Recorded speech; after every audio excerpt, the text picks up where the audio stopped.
The hiking boots sat by my bedroom door, laces already tied the night before. I'd spent an hour preparing my backpack, water bottles, energy bars, first aid kit, even the trail map I'd studied until I could trace the route in my sleep. My family rarely invited me anywhere, and when Mum mentioned the annual family hike to Eagle's Peak, something in her voice made me believe this time I mattered. I was wrong.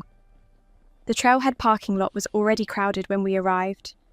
Dad unloaded gear from the trunk while my sister Lily stretched against the car, her expensive hiking outfit pristine and perfectly coordinated. She looked like she'd stepped out of an outdoor magazine. I glanced down at my worn jeans and faded jacket, suddenly conscious of how invisible I must seem beside her. "Ready, sweetheart?" Dad asked, but he was looking at Lily. "Always," she smiled, and he beamed. Mum handed out trail mix, giving Lily the bag with the chocolate pieces, me the one with mostly raisins. Small things, always small things, but they accumulated like stones in my chest until I could barely breathe. My boyfriend Derek arrived minutes later with his hiking group, college friends I'd met a few times but never really knew. He kissed Lily on the cheek in greeting, casual and brief, then nodded at me. Just nodded. We'd been dating 8 months, but somehow Lily always commanded his attention first. "The trail's about 6 miles, Derek announced to the group. "We'll stop at the waterfall midpoint, then push for the summit. Everyone good with that pace?" Murmurs of agreement. I opened my mouth to ask about the alternate route I'd seen on the map, the scenic path that looped through the canyon. But Derek was already walking, and everyone followed. I fell into step at the back. The morning was beautiful. Sunlight filtered through pine branches, and the air smelled of earth and wild sage. I tried to enjoy it, tried to lose myself in the rhythm of walking, but my family's voices drifted back to me in fragments that cut deeper than they should. "Lily, tell them about your promotion," Mum said. "It's nothing really," Lily demurred, but launched into the story anyway. Her voice carried effortlessly, musical and confident. Everyone listened. Dad asked questions. Derek's friends congratulated her. She had this way of making even ordinary accomplishments sound extraordinary. I'd gotten a promotion too 3 weeks ago. I'd mentioned it at dinner once. Mum had said, "That's nice, dear," and changed the subject to Lily's upcoming gallery opening. An hour into the hike, my boots started rubbing blisters. I'd broken them in, or thought I had, but each step now sent sharp pain through my heels. I tried to keep pace, but the group was moving faster, their conversation animated and easy. No one looked back. "Hold up!" I called, stopping to adjust my sock. Lily glanced over her shoulder. "We're trying to make good time, Sienna." "I just need a second." "We can't keep stopping," Dad said. Not unkindly, but with that edge of impatience I knew so well. "Catch up when you're ready." They kept walking. I stood there on the trail alone, listening to their laughter fade into the forest. My hands shook as I retied my boot. This was fine. This was normal. I'd catch up. I always caught up. Except I couldn't. The blister had opened, and every step was agony. I pushed through it, limping, falling further behind. The trail forked ahead, the main path continuing straight, the scenic route branching left. I could see my family disappearing around a bend on the main trail, moving like they'd forgotten I existed. I stopped at the fork, breathing hard. My phone buzzed. A text from Derek. "Making great time. See you at the summit." Not, "Where are you?" or "Need help?" Just an assumption I'd figure it out. I looked down the scenic trail, quieter and empty. Something in my chest cracked open. They hadn't just left me behind. They had never been walking with me at all. I took the scenic route. The canyon path was steeper, more challenging, but beautiful in a way that demanded attention. Wildflowers grew between rocks.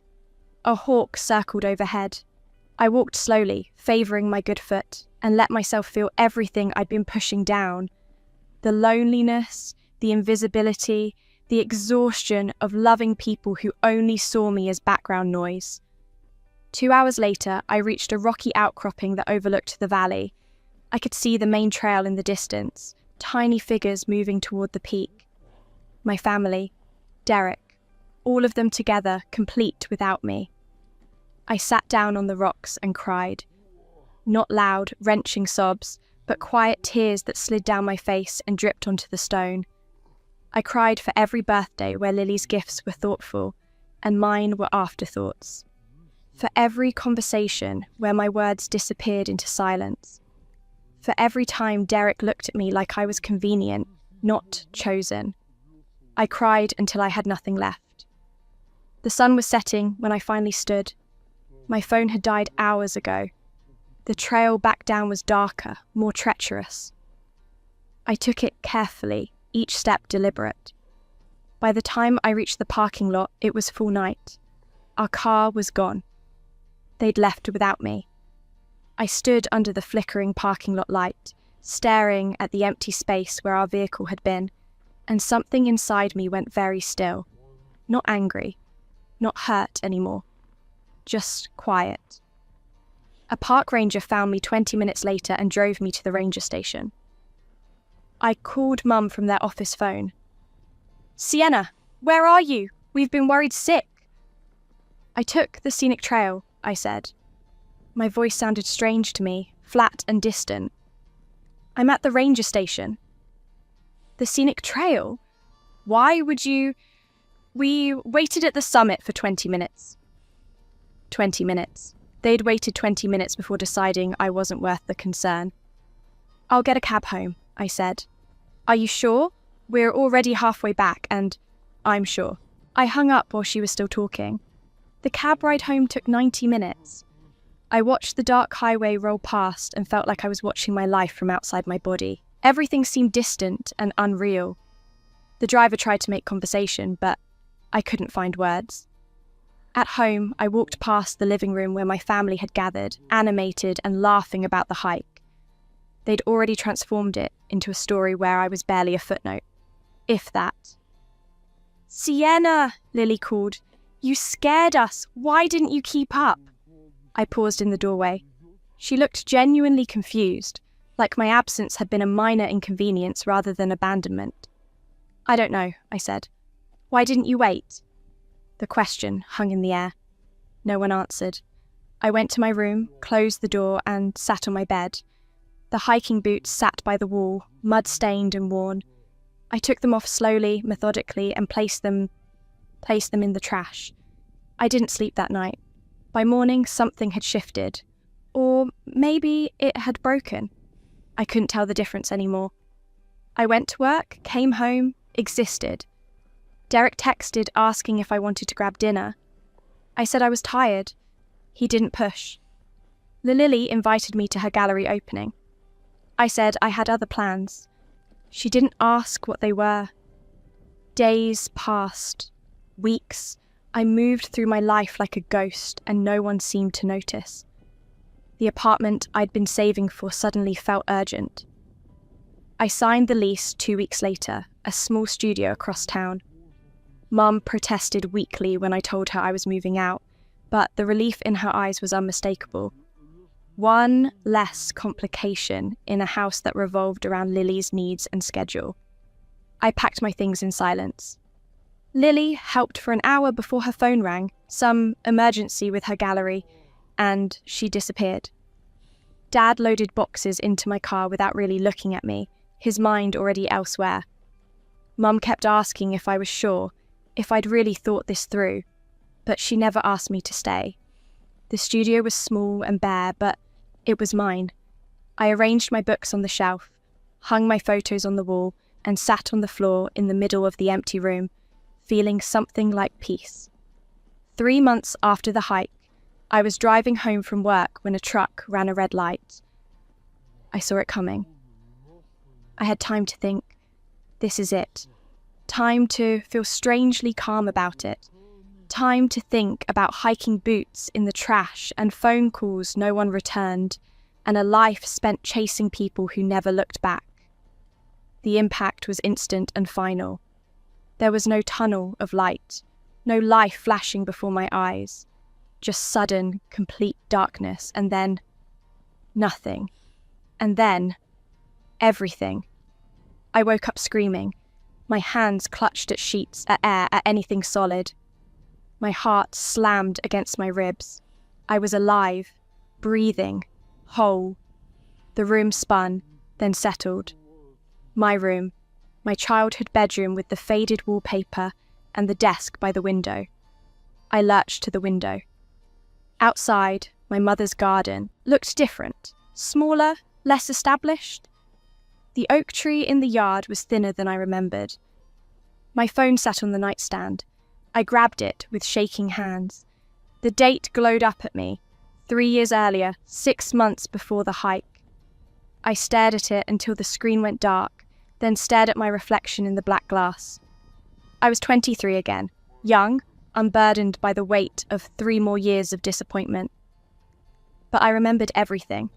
Every moment of the hiking trail, every ignored phone call, every time I'd made myself smaller to fit into spaces that were never meant for me. The accident, the darkness, the studio apartment I'd lived in alone, the promotions at work that no one celebrated, the quiet birthday dinners for one. The end. I sat on the edge of my bed and breathed. This was impossible. This was insane. This was real. I had died and I had come back, and I remembered.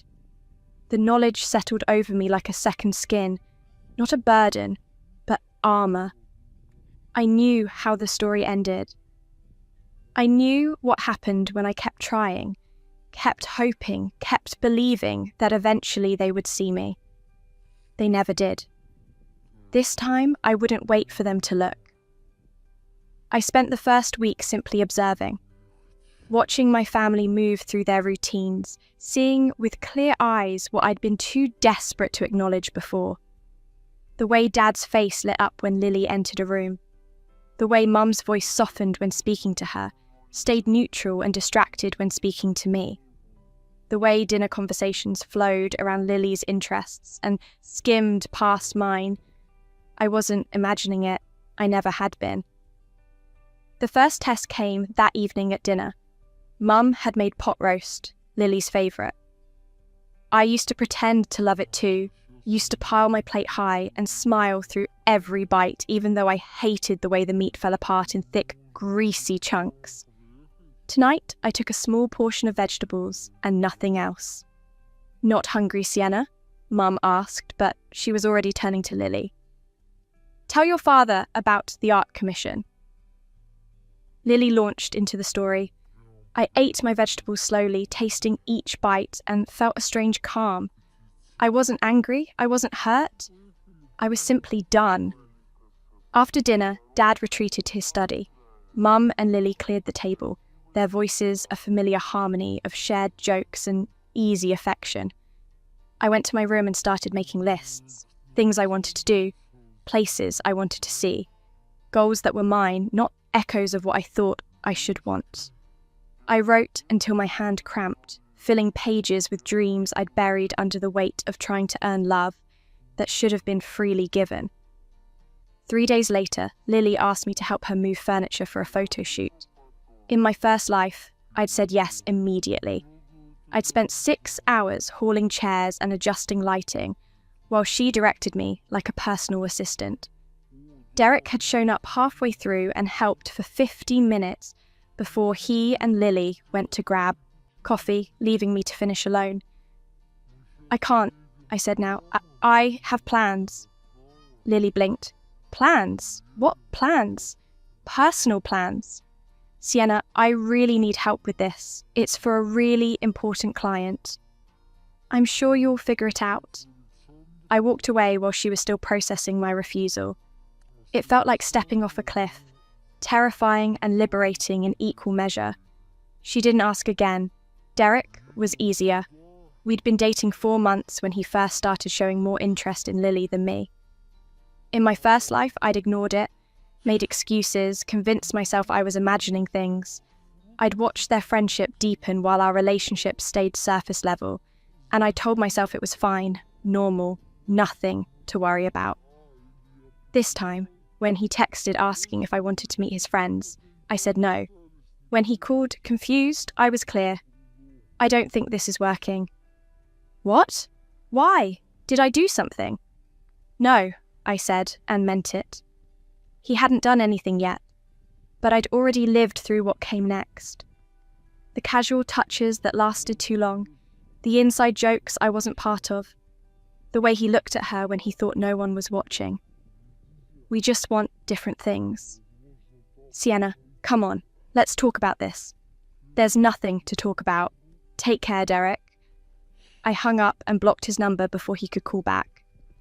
2 days later, Lily mentioned that Derek had called her, confused and asking if I was okay. Are you okay?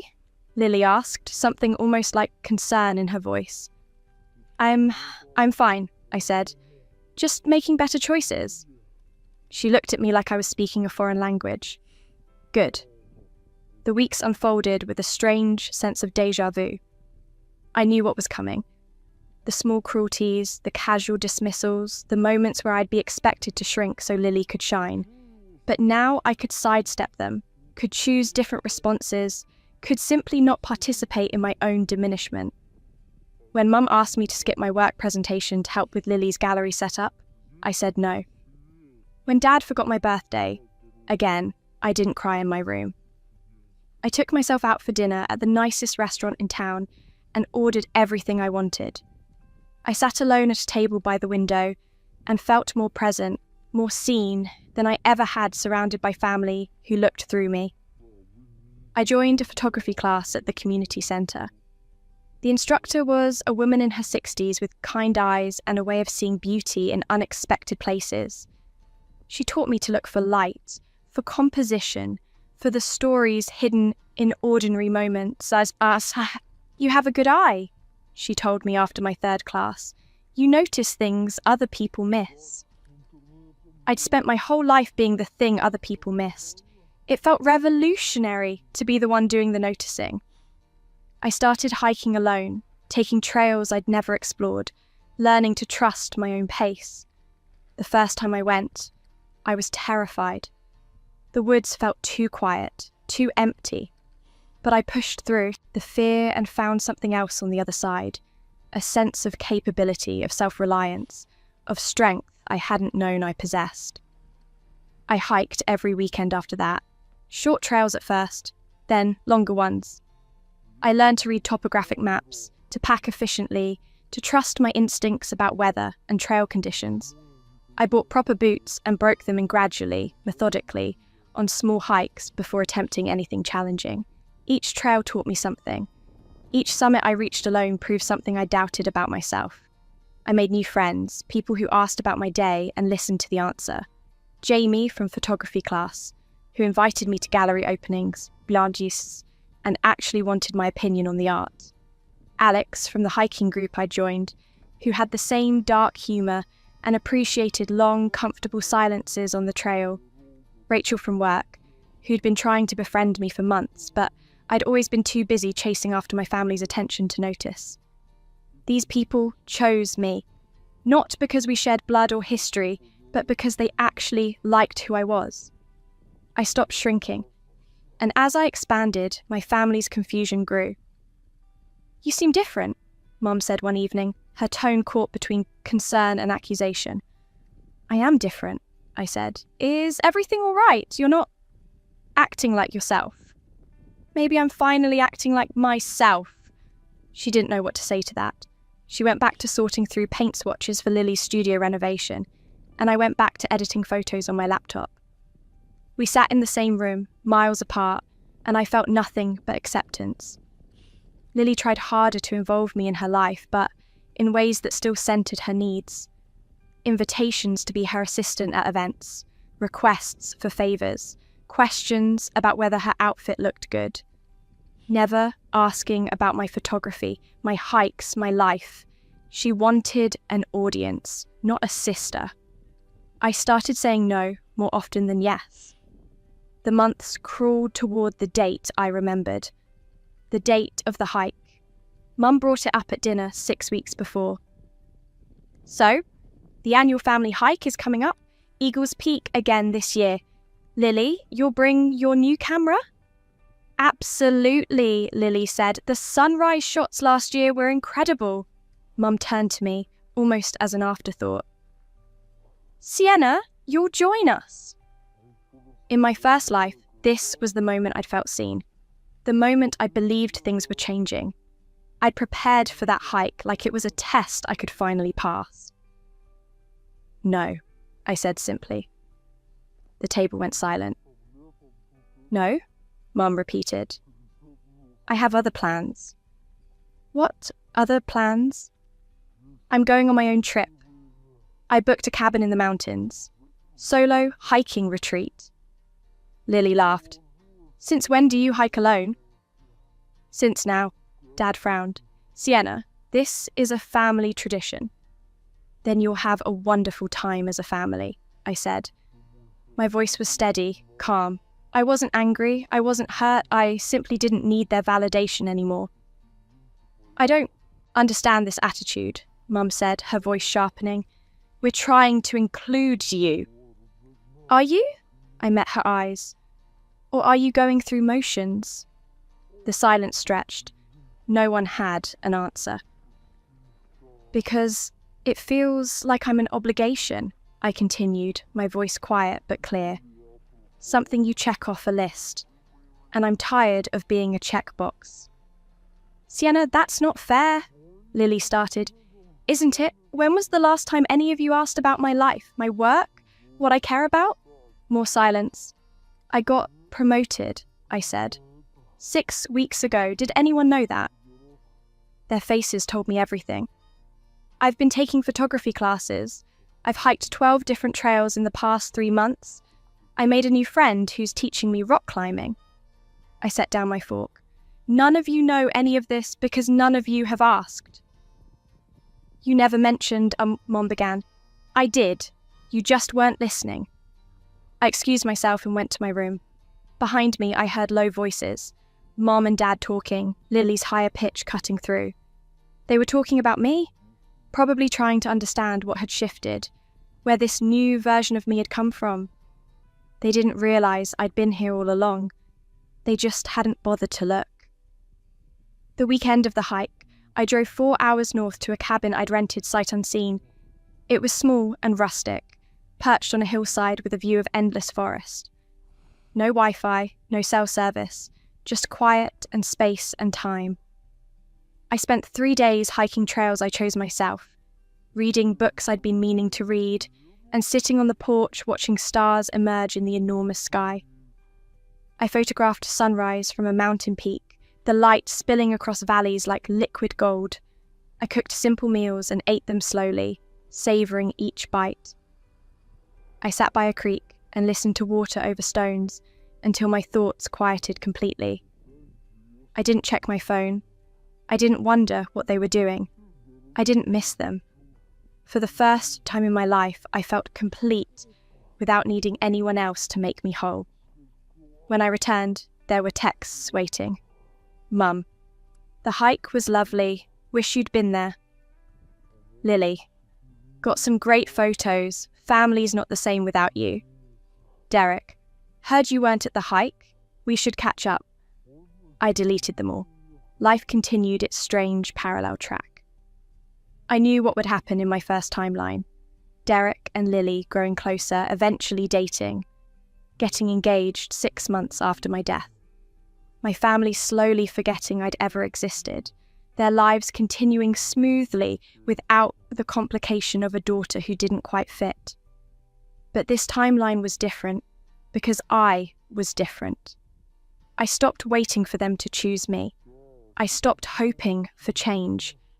I simply lived my life on my terms and let them live theirs.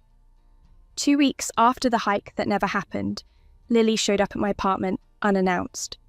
We need to talk, she said, pushing past me into the living room. My apartment was different from the one I'd had before, better, brighter, filled with my photographs on the walls and books I actually wanted to read on the shelves. About what? About whatever's going on with you. You've been distant, You're avoiding family. You won't return calls.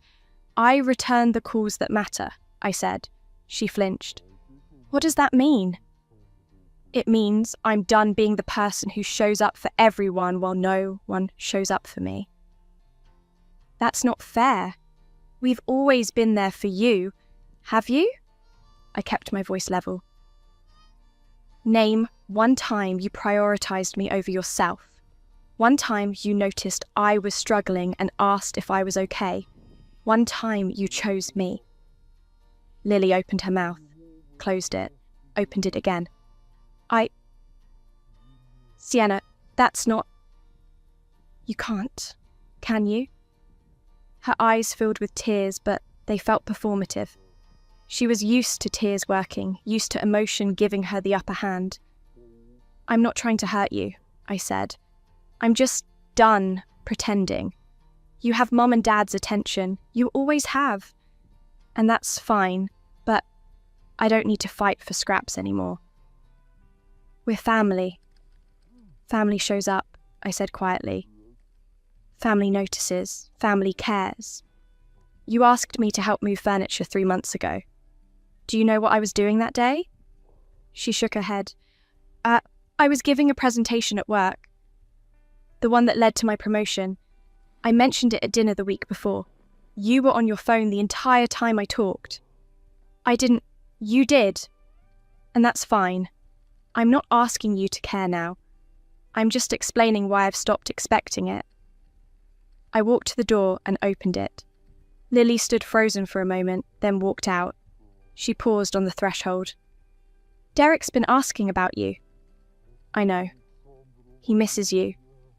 He misses the idea of me. There's a difference. What does that mean? It means he liked having a girlfriend who didn't ask for much, who made everything easy, who didn't notice when his attention wandered. I met her eyes. To you, specifically. She flushed. That's not... We're just friends. I know, for now. I closed the door gently but firmly. That night, Derek called from a blocked number. Sienna, please, just talk to me. There's nothing to say. I don't understand what happened. Everything was fine, and then you just disappeared. I didn't disappear. I'm right here. You just never really looked. That's not true. Tell me 3 things I care about, I said. 3 things that matter to me. Not things I do for you or with you. Things that are mine. Silence. You can't, I said softly. We dated for 4 months and you never learned anything about me. That's not fair. It's completely fair. I could tell you everything about you. Your favourite coffee order, the books you love, the way you think about the world. You know nothing about me because you never asked. I care about you. You care about the version of me that was easy, that didn't challenge you or ask to see me as a whole person. Sienna, we weren't right for each other. We both know it. Let it go. I hung up. He didn't call again. Months turned into a year, then 2. I built a life that was mine. I got promoted twice. The second promotion came with a corner office and a team I loved leading. My boss praised my eye for detail, my ability to see problems before they developed. All those years of being overlooked had taught me to notice everything. I travelled to places I'd only dreamed about. Iceland for the northern lights, Japan during cherry blossom season, a solo trek through New Zealand that tested every skill I'd learned and taught me new ones. I made friends who knew me, really knew me, and chose me anyway. Jamie became my closest confidant, the person I called when life felt overwhelming or extraordinary. We had standing dinner dates every Tuesday, where we talked about everything and nothing, where I felt seen and heard and valued. I dated people who asked questions and listened to answers, who noticed when I was quiet and cared enough to find out why. None of them lasted. I was still learning what healthy love looked like, still undoing years of accepting crumbs. But each relationship taught me more about what I deserved. I stopped waiting for my family to see me. And strangely, impossibly, they started looking. Mum called more often, her voice uncertain in ways I'd never heard. She asked about work, about my travels, seemed genuinely interested when I told her about the photography exhibition I'd been invited to participate in. "I'd love to come," she said, "if that's okay." "Sure," I said, non-committal. She came to the opening, stood in front of my photographs, landscapes from my solo hikes, intimate portraits of my friends, quiet moments of beauty I'd learned to notice, and cried. "These are incredible," she whispered. "I didn't know you could do this." "You never asked," I said, not unkindly. She flinched but didn't argue. Lily invited me to coffee, not to ask for favours, but to actually talk. She seemed smaller somehow, less certain. Her gallery was struggling. A recent relationship had ended badly. She'd been the golden child so long she'd never learned to handle difficulty. "How do you do it?" she asked. "You seem so together." "I learned to rely on myself," I said, "because I had to." "I'm sorry," she said quietly, "for not being there, for not seeing you." "I know." "Can we start over?" I considered it. She seemed genuine, seemed like she was finally recognising what she'd taken for granted. But I'd spent too many years hoping for this moment, and now that it had arrived, I felt mostly tired. "I don't know," I said honestly. "Maybe we can start from here. Not over, just forward." She nodded, grateful for even that small opening.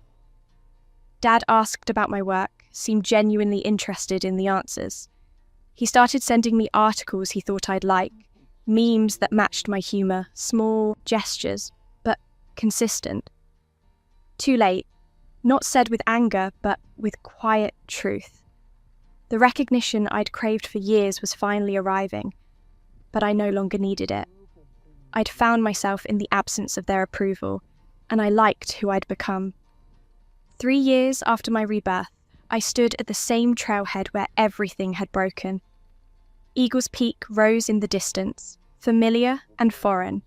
I'd come alone, full circle, ready to hike the trail that had once defined my lowest moment. This time I wore proper boots, carried the right gear, knew my own capabilities. This time I was prepared. "Sienna?" I turned. Derek stood by a car, older, softer somehow. Lily stood beside him, her hand in his. Of course. In my first life, they'd gotten together 6 months after my death. I'd read about their engagement in an obituary search, a strange footnote to my own ending. Now they were together in this timeline too, following the same path despite my absence from it. Some things were inevitable. "Hey," I said. "We didn't know you still came here," Lily said. She looked uncomfortable, guilty. "I don't, usually. Today's special."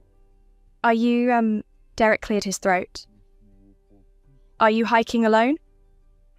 "I am." He exchanged a glance with Lily.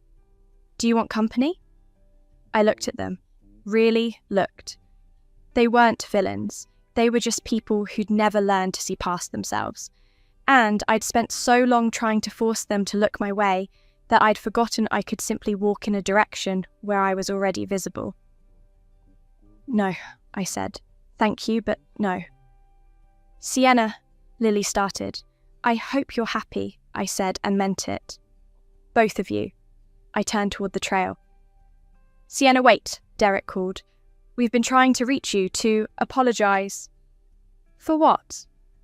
They looked at each other, lost. "We don't really know," Lily admitted. "But you deserved better from all of us." Something in my chest loosened just slightly. "Yeah," I said. "I did." "Can we start over?" Derek asked. I considered it.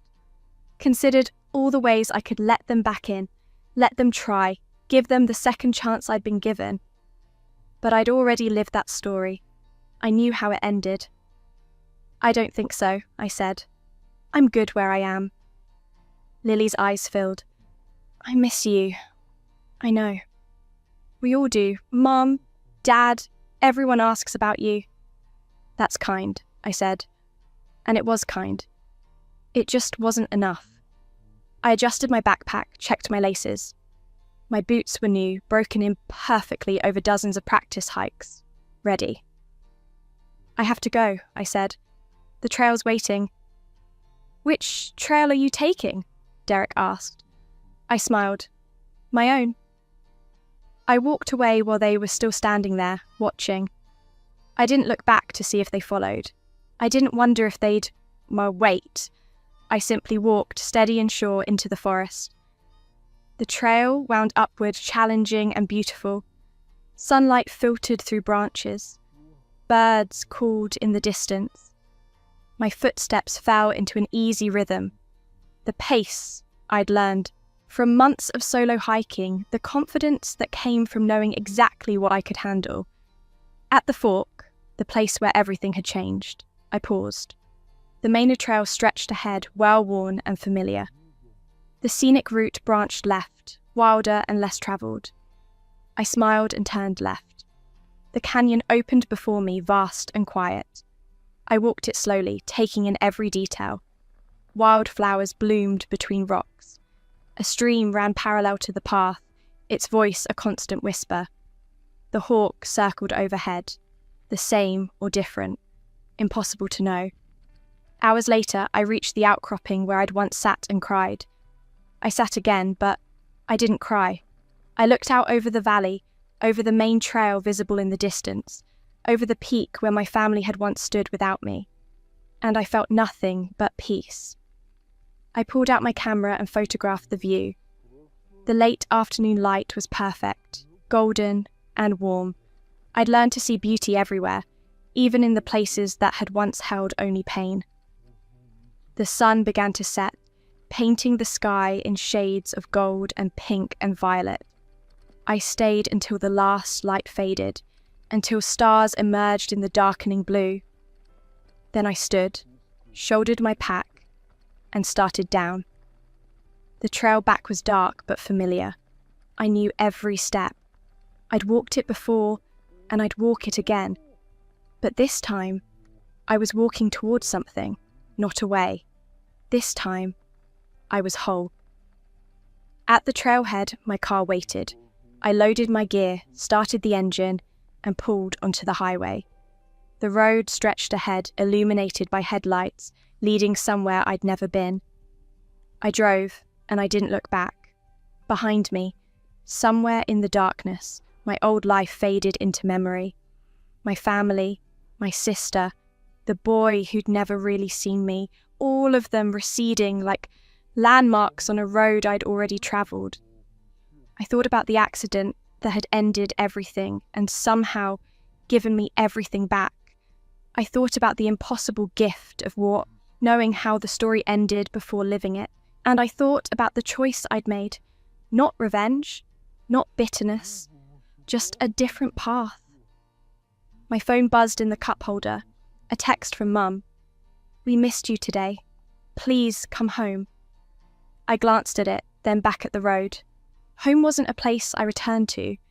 It was a place I was still finding. I left the message unread and kept driving. Into the night, into the unknown, into a future I was writing myself. And somewhere behind me, maybe they finally understood.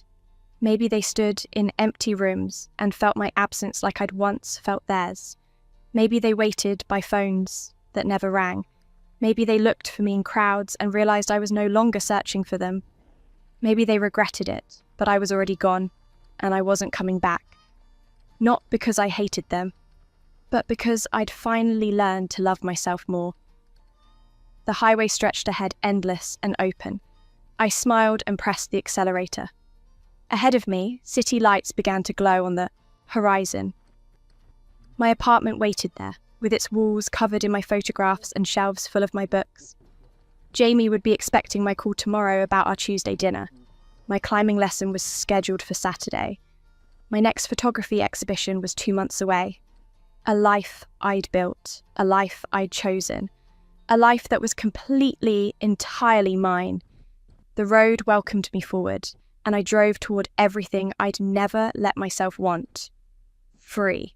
Whole. Home.